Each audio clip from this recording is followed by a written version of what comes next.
जहान के मरकज़े अक़ीदत मुस्तफ़ा जाने रहमत शम्अ बज़्मे हिदायत हुजूर अहमद मुज्तबा हजरत मोहम्मद मुस्तफ़ा सल्लल्लाहु तआला अलैहि वसल्लम के बारगाह आली जाह में जी लगाकर हदिया दुरूद सलाम पेश करें और पढ़ें अल्लाहुम्मा सल्ली अला सय्यदना शफीअना हबीबना मौलाना मोहम्मद मादनी जुद वल करम मंबई इल्म वल हिल्म वल हिकम बारिक वसल्लिम सल्लु अलैहि सलातन व सलामन अलैका या रसूल अल्लाह सल्लु अलैहि सलातन व सलामन अलैका या हबीब अल्लाह दाइमन अबदन अबदा।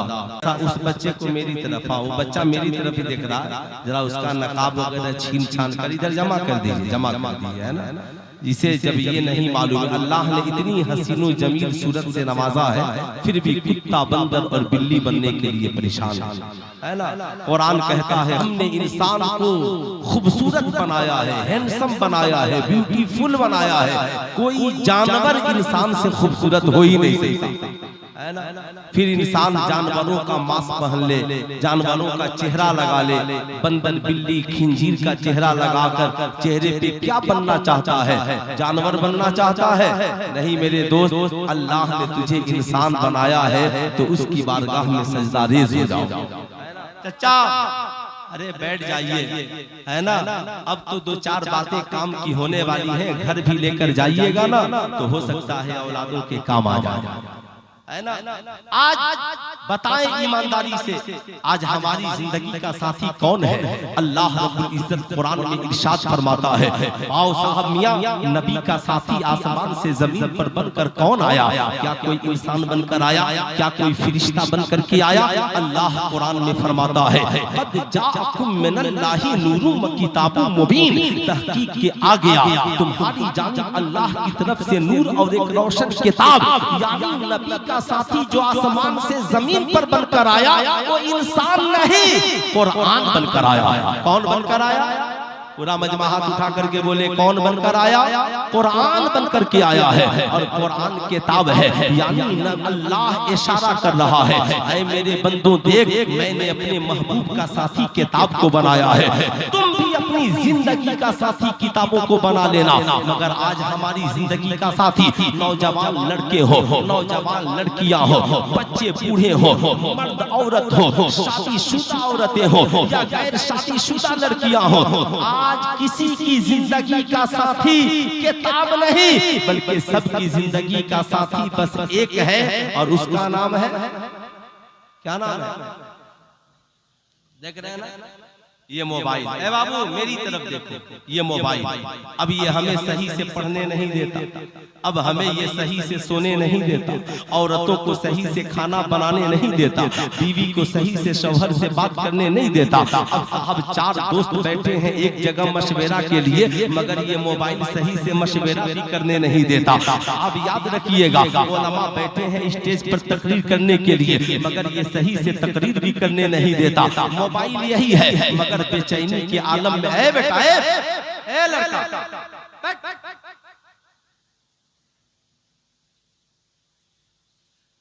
मोबाइल यही है मगर किसी को चैन से नहीं रहने देता। आज पूरी दुनिया में सबसे ज्यादा डिप्रेशन की दवाइयां बिक रही हैं। बच्चा बच्चा डिप्रेशन में है, बूढ़ा बूढ़ा डिप्रेशन में है, साहब नौजवान डिप्रेशन में है। अजीब इत्तेफाक है, जानते हैं इसकी वजह क्या है? एक है जरूरत और एक है ख्वाहिश। इंसान याद रखिएगा, ख्वाहिशें बादशाहों की भी पूरी नहीं होती और जरूरत फकीरों की भी पूरी हो जाती है। जरूरत दो रोटी की है, तीन खाइएगा बीमार पड़ जाइएगा। जरूरत दो टुकड़े की है, दो पीस की है, अगर 4 पीस गोश्त खा लीजिएगा बीमार पड़ जाइएगा। जरूरत साहब 2 गिलास पानी की है, 4 गिलास पीजिएगा बीमार पड़ जाइएगा। यानी जरूरत के हिसाब से आप इस्तेमाल करें। मोबाइल से बहुत सारे फवायद है। अल्लामा डॉक्टर मौसवी रजा साहब जैसा पढ़ा लिखा आदमी बैठा है, अगर इनके सामने मोबाइल को एकदम मैं निगेटिव कर दूं दूं तो ये फौरन पॉजिटिव करने का हुनर जानते हैं। बताएंगे मौलाना मोबाइल पे से मैं मेल कर सकता हूँ, मोबाइल से मैं दूसरे दोस्त को मैं SMS कर सकता हूँ, मोबाइल से मैं अपनी माँ और बाप की खबर खैरियत ले सकता हूँ, मोबाइल के जरिया मैं फोन पे बनाकर लोगों की मदद कर सकता हूँ, मोबाइल के जरिया मैं कुरान की तिलावत कर सकता हूँ, मोबाइल के जरिया मैं नाते नबी सुन सकता हूँ, मोबाइल के जरिया मैं साहब दरूद पाक भी सुन सकता हूँ, मोबाइल के जरिया बेटा विदेश में है और परदेश में माँ से गुफ्तगू कर सकता हूँ। अब साहब ये जितनी बातें मौलाना मुसफ़िर साहब ने बताई ये सब जरूरत है, यानी मोबाइल बात का जरिया है, मोबाइल SMS का जरिया है, मोबाइल माँ बाप से गुफ्तगू का जरिया है, मोबाइल PDF लोड करके किताब पढ़ने का जरिया बन सकता है, मोबाइल ऑनलाइन का जरूरत के वक्त क्लास का जरिया बन सकता है, मोबाइल माँ बाप की खबर खैरियत का जरिया बन सकता है, मोबाइल गूगल पे और फोन पे का जरिया बन सकता है, मगर मोबाइल हरगिज़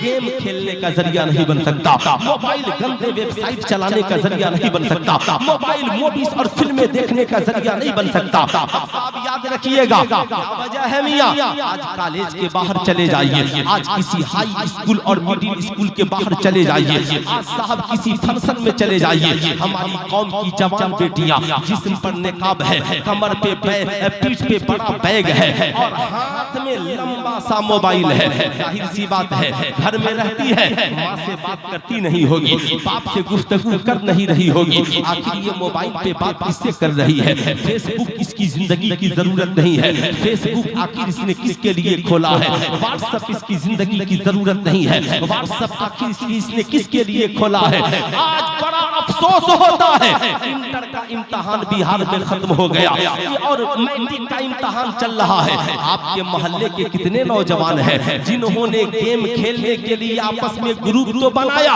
मगर मैट्रिक के इम्तहान में कामयाबी के लिए कोई ग्रुप बनाया था? इंटर के इम्तहान में कामयाबी के लिए कोई ग्रुप बनाया था? समाज में परिवर्तन लाने के लिए आपने अपना कोई ग्रुप बनाया था? साहब नहीं, आप याद रखिएगा आज बच्चा बूढ़ा जवान ख्वाहिशात के लिए मोबाइल का इस्तेमाल कर रहा है। अब छोटे छोटे बच्चों को मोबाइल की जरूरत नहीं है, मगर जहाँ बच्चा रोया ये माँ फौरन मोबाइल उठाती है और गेम लगाकर और साहब मूवीज लगाकर गाने लगाकर उसे पोएम लगाकर दे देती है। ऐ कौम की माओ सुनो, तुम रोटियां देती ना तो तेरा बेटा ताकतवर होता, मगर मोबाइल नन्हे मुन्ने हाथों में थमाकर अपने बच्चों के ज़हन में जहर घोल रही हो, अपने बच्चों को मोबाइल के कैंसर का मरीज बना रही हो।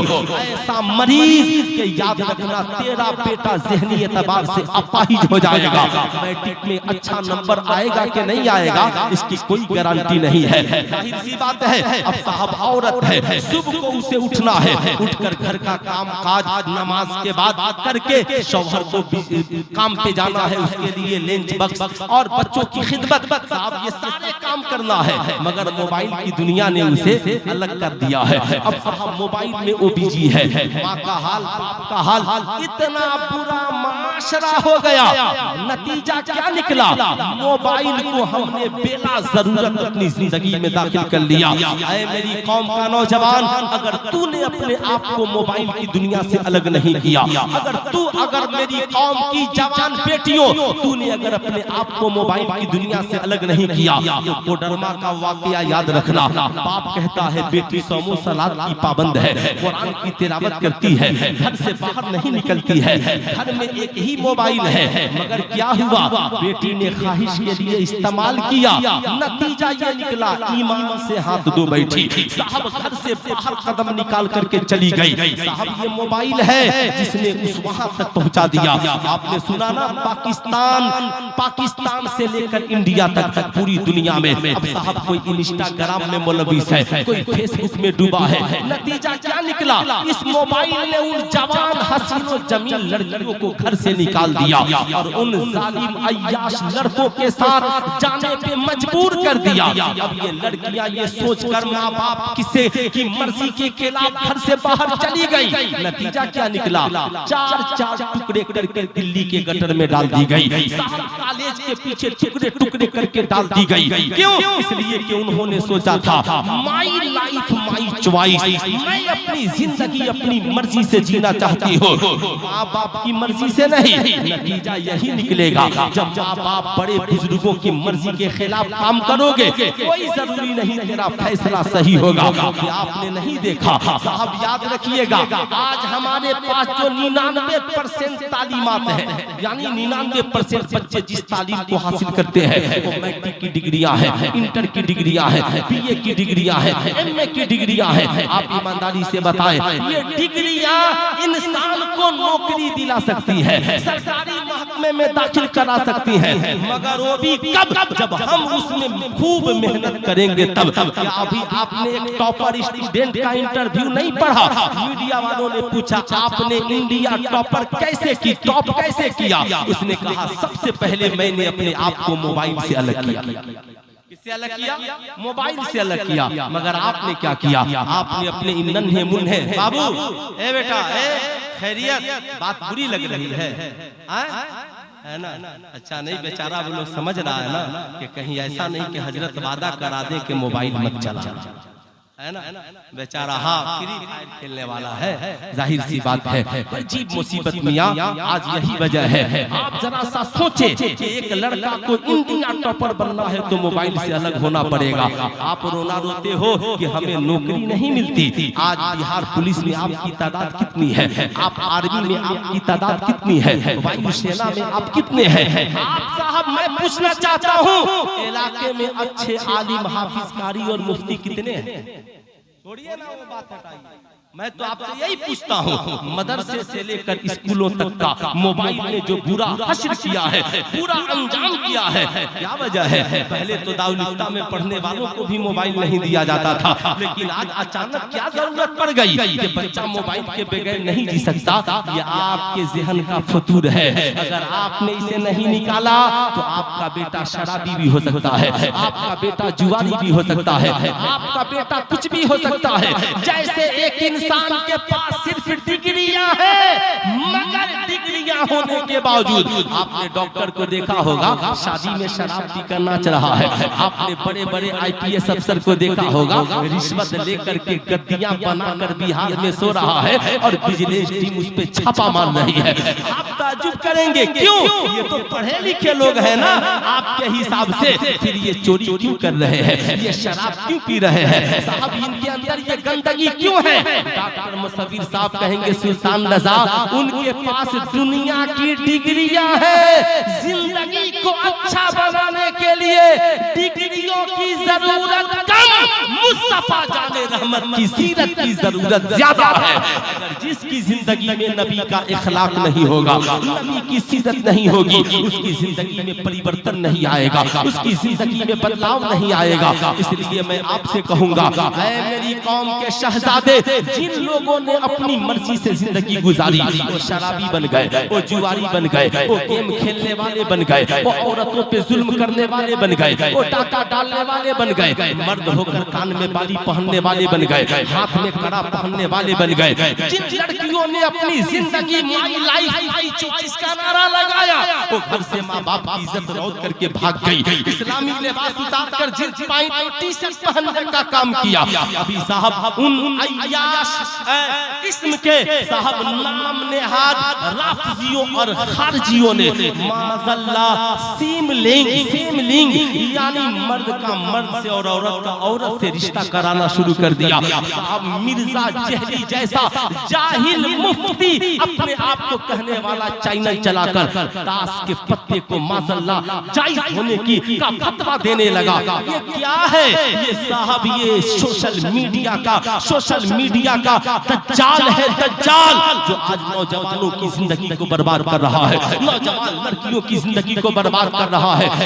मेरी कौम के नौजवान लड़के लड़कियों, अगर आपने अपनी जिंदगी को मोबाइल के दज्जाल से नहीं बचाया तो आपकी जिंदगी को बर्बाद होने से कोई नहीं रोक सकता, आपकी जिंदगी को तबाह होने से कोई नहीं रोक सकता। इसलिए आज के जलसे से फैसला करके जाना होगा कि मेरा और आपका रब जिसने नबी का साथी कुरान और किताब को बनाया है, इंशाअल्लाह हम भी मोबाइल को जरूरत के मुताबिक इस्तेमाल करेंगे और हम अपनी जिंदगी का साथी किताब को बनाएंगे। किसको बनाएंगे? सिर्फ पढ़ने वाले नौजवान हाथ उठाकर बोले कितने नौजवान किताब को अपनी जिंदगी का साथी बनाएंगे? सिर्फ पढ़ने वाले नौजवान हाथ उठाएं, किताब को अपनी जिंदगी का साथी बनाएं। साहब याद रखिएगा, मैं इसलिए ये बातें कह रहा हूँ, हर माँ बाप की जिम्मेदारी है आप अपनी छोटी छोटी औलादों के हाथों में 50 किताबें फाड़ दे फिर भी किताब ला करके दो, 500 कलम तोड़ दे फिर भी कलम ला करके दो। आप अपने छोटे छोटे बच्चों को बताओ जिंदगी की कामयाबी का क्या साथी ये मोबाइल फोन नहीं बल्कि ये किताब है, अच्छा संस्कार है, अच्छी सीरत है और अच्छी जिंदगी। जाहिर सी बात है तकरीर मैं कितनी लंबी कर सकता हूँ, बहुत लंबी तकरीर मैं नहीं कर सकता। अगर ये कुरान नहीं होता तो माँ बाप के कदमों के नीचे जन्नत कौन बिछाता? ये कुरान नहीं होता तो शराब की हुर्मत का ऐलान कौन करता? ये कुरान नहीं होता तो सच्चाई की राह हमें कौन बताता? अल्हम्दुलिल्लाह आज आपने जलसे में 2 खतीबों को बुलाया है, आधी तकरीर मैं कर देता हूँ और मेरे बाद तकरीर वहीं से अल्लामा मुसव्विर और उसको अंजाम तक पहुंचा देंगे। एक मेरा एकदम इत्मीनान का मशवरा है, इसे खूब याद रखिएगा जिंदगी में, जहां रहिए ना हंसते मुस्कुराते रहिए, है ना। आजकल डिप्रेशन बहुत ज्यादा, उस बच्चे को जगाइए, है ना। डिप्रेशन बाबू उठ जाओ, डिप्रेशन बहुत ज्यादा है। जानते हैं क्यों? इसकी सबसे बड़ी वजह साहब, सबसे बड़ी वजह हमने अपने आप पे भरोसा छोड़ दिया, हालात से लड़ना छोड़ दिया। क्या बिहार का एक नेता का बेटा आत्महत्या क्यों कर सकता है? अफसर आत्महत्या क्यों कर सकता है? एक पढ़ा लिखा अमीर और अल्लामा मुसव्विर साहब जैसे क्वालिफाई लोग और इनके साथ यूपीएससी और बीपीएससी क्वालिफाई लड़के लड़कियां आत्महत्या क्यों कर रहे हैं? एक होगा कि साहब उनके पास डिग्रियों की तालीम है मगर हालात के साथ लड़ने का जज्बा नहीं है। इस्लाम कहता है इस्लाम में खुदकुशी हराम है। हाथ उठाकर बोले इस्लाम में खुदकुशी, जिंदगी में चाहे कितना हूँ गम आ जाए उससे टकराना सीखिए। क्या कीजिए? टकराना सीखिए, मगर आत्महत्या करना ये उसका इलाज नहीं है। मुश्किल से मुश्किल रातें कट जाएंगी, अल्लाह ताला तमामी मुश्किलों को आसान कर देगा। अच्छा साहब, आपकी जिंदगी में कितनी परेशानियां आई है? क्या सहाबा की भी जिंदगी से ज्यादा परेशानियां आई है? औलियाए किराम की भी जिंदगी से ज्यादा परेशानियां आई है? अंबियाए किराम की भी जिंदगी से ज्यादा परेशानियां आई है? आपसे मैं पूछना चाहता हूँ, नबियों की जिंदगी से ज्यादा आपकी जिंदगी में परेशानियां नहीं आई होंगी? 3.5 साल तक शोबे अबी तालिब में आमिना के लाल कैद रहे, सहाबाए किराम उसमें महसूस रहे। आप तसव्वुर कर सकते हैं, नमरूद ने सोचा था मैं सुपर पावर हूँ, हजरत इब्राहिम को जला करके रख दूंगा, आग लगवा दी। चारों तरफ से आग जब जल गई, हजरत इब्राहिम को भागने का कोई मौका नहीं, कोई मौका नहीं। हजरत इब्राहिम चट्टान की तरह खड़े हैं। नमरूद ने कहा था दुनिया वाला देख, आज इब्राहिम को मैं आग में जला दूंगा। हजरत इब्राहिम को उठवाता है, आग में फेंकवाता है। अल्लाह फरमाता है या नारा कूनी बरदम व सलामन अला इब्राहिम, डायरेक्ट हुक्म आग को, ऐ आग इब्राहिम के लिए सलामती के साथ ठंडी हो जा। मकसद ये है इब्राहिम ने अपना मामला खुदा के हवाले कर दिया तो खुदा ने आग को हुक्म दिया। नमरूद आग लगाता रहा, हजरत इब्राहिम आग पे मुस्कुराते रहे, आग पे चलते रहे। तो जिसे खुदा बचाए उसे पूरी नमरूदियत मिल करके नहीं जला सकती। नहीं, और जिसे खुदा जलाए लॉस एंजलिस में वो साहब अमेरिका जैसा सुपर पावर भी चाहकर वक्त पे नहीं बुझा सकता। इसलिए अपना मामला खुदा के ऊपर रखें। आप जिंदगी में जहाँ रहे ना मुस्कुराते रहे, ये इस्माइली चेहरा रखें, यानी चेहरे पे इस्माइल हो, हंसते मुस्कुराते रहे। यहाँ से घर जाइएगा तो चेहरा बनाओ ना कर मत जाइएगा, बल्कि मुस्कुराते हुए जाइएगा। आपने सैयदा दाई हलीमा की जिंदगी का मुताला करें। सैयदा दाई हलीमा कहती है, मैं बड़ी टेंशन में थी, बड़ी परेशान थी, मक्के के जितने अमीर बच्चे थे दाया लेकर चली गई थी, और मेरी ऊँटनी बड़ी बीमार थी, मैं बड़ी कमजोर थी, बड़ी परेशान थी। सरकार से मिलने के लिए गई, आका ने मुझे देखकर मुस्कुरा दिया। जब आका ने मुस्कुराया ना तो सारी परेशानियां खत्म हो गई। जानते हैं क्यों? कहती हैं कि आका ने मुस्कुरा दिया। आला हजरत की जबान में यूं कहिए, गमज़दों को रजा मुजदा दीजिए कि है वो जाने मसीहा हमारा नबी। मेरे दोस्त, आप भी जब घर जाए ना, बहुत काम का बोझ है, बहुत टेंशन आपकी जिंदगी में है, कितना हूँ टेंशन है, मगर कभी शराब का सेवन न करना, नशे का आदी न बनना, इसलिए सुकून उसमें नहीं है।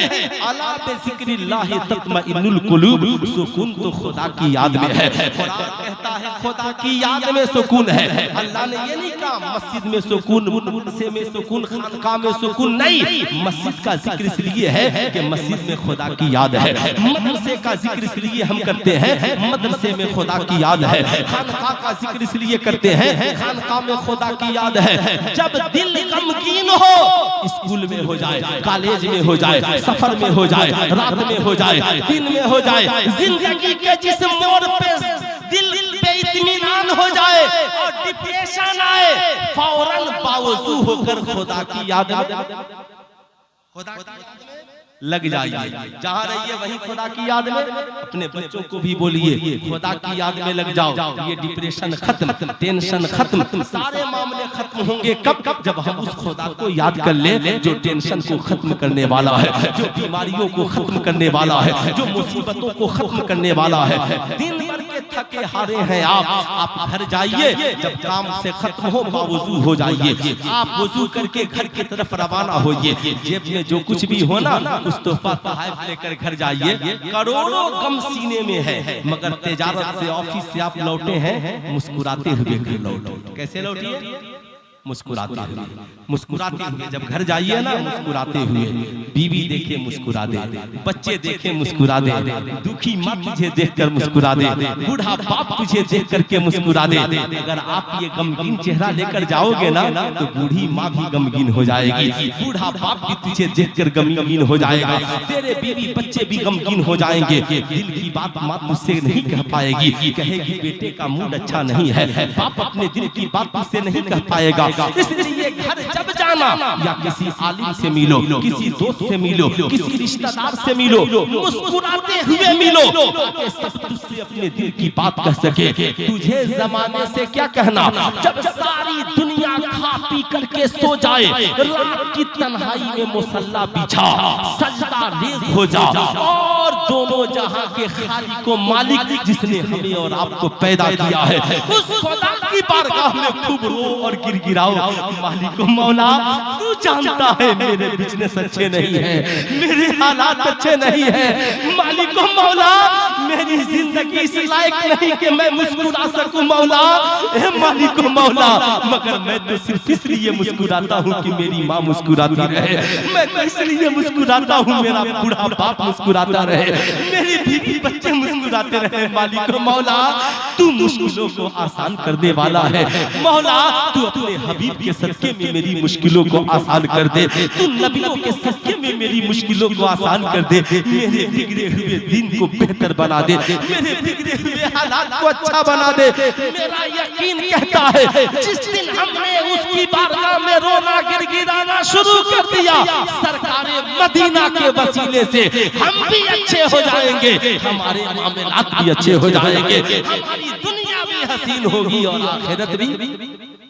इंशाअल्लाह ऐसा होना चाहिए कि नहीं होना चाहिए? होना चाहिए ना, होना चाहिए, जरूर होना चाहिए। माँ बाप से मामलात बेहतर रखें, नमाजों की पाबंदी करें, इन उलमाए किराम से खूब बेपनाह मोहब्बत करें। बस आखिरी बात, लाखों बच्चे मैट्रिक पास करेंगे मगर कोई इनकलाब समाज में नहीं आता।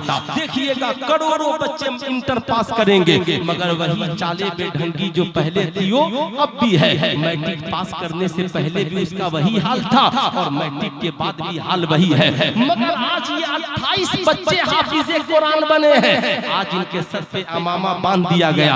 अब जब यहाँ से जाएंगे तो जब तक अमामा नहीं बंधा था अब जो करते थे सब करते थे बच्चा है, लेकिन अब जब जाएंगे तो सब कहेंगे अब आप बच्चे नहीं, अब आप मुक्तदी नहीं कौम के इमाम बन गए हैं। अब आपके हालात वो नहीं, अब आपका, अब इनका मिजाज बदलेगा, अब इनका नजरिया बदलेगा, अब इनकी तहजीब बदलेगी। अब साहब इन्हें समझाया जाएगा आपको इमाम की तरह रहना है, आपको एक आलिम की तरह रहना है, आपको हजरत उस्तादुल हुफ़ाज़ वल कुर्रा कारी नसीब साहब की तरह मेहनत करनी है, आपको अल्लामा फिरोजुल कादरी साहब की तरह मेहनत करनी है। अब साहब गाँव का ये 28 बच्चे हाफिज़ और कारी बने। अब ये 28 बस्तियों में जाएंगे। अब जिस बस्ती में एक बच्चा कदम रखेगा उस बस्ती के इंसान सैकड़ों बच्चे इंटर पास करेंगे मगर कोई खास इनकलाब नहीं। मगर उस बस्ती का एक बच्चा हाफिज़ और कारी बन गया, आलिम बन गया।